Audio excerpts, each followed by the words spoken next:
And we are in Lent season. What is that? That is where Christ became the sacrifice. Now, I want you to look energetically of why this is so important. Because in this time of year, what is Lent about? Okay, Lent is about Jesus going into the desert, looking at his pictures and looking at the pictures, clearing the distorted pictures of what is a lie, what is truth.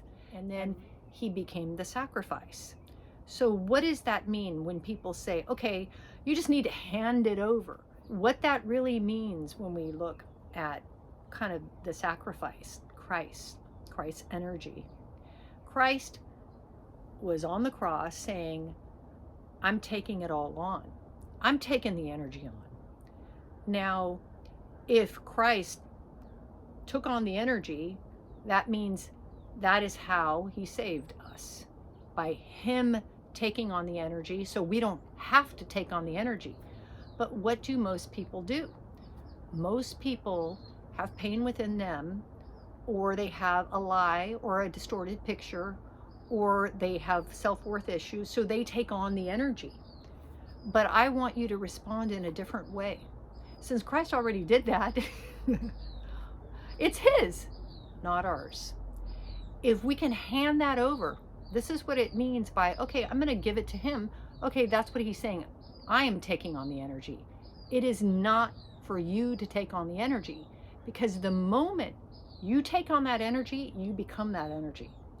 And then when you become it, that energy of somebody else's does not work in you. And then you'll start to get physical symptoms, and you're trying to figure it out. And the more you try to figure it out, the more you get stuck. So offer it a place to go, because the cross to me is that portal. It is how energy moves up, connects to God, how it moves down, the energy moves out. So even with the Russian-Ukraine, it's like, okay, we don't know what to do, feeling hopeless and helpless. We are praying for them. We move it to Christ. It's his. Moving it there, it aligns us that we are connected to God. We are connected to the planet. We are bringing in that gold. We are bringing in the Holy Spirit. By bringing in the Holy Spirit, then we have our spiritual gifts. And our spiritual gifts can show up in many different ways. This is where you are sealed with the gold. And so the freedom is, here you go, it's yours. Move it to Christ. It's yours. It is yours. And he's possessive of the stuff. He's like, bring it on.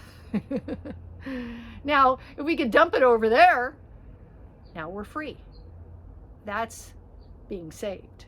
That is what being saved is I'm saving you from being overtaken by this energy that has nothing to do with you.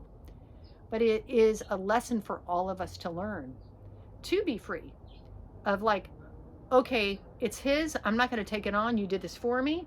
Woohoo! We are free. And what does Holy Spirit do? We are calling in the Spirit. And as you call in that Spirit, now you receive the gifts of Spirit, this freedom. And this is just a way that we can create space. We can create peace in the world. We can create more space and peace and love and light for the whole world within ourselves. And by doing it within yourself, now you can even impact what's happening in the world, in the Ukraine, in Russia. So we call in the Holy Spirit there. We are saying prayers for over there, for all of you, that in your life, that you create space, more space, going through this sacred time before Passover, before, Easter. This is what we are doing here. So it is a time for you to completely transform. Use this time to be reborn and to hand it over to Christ. So thanks for joining. Love you and live in light.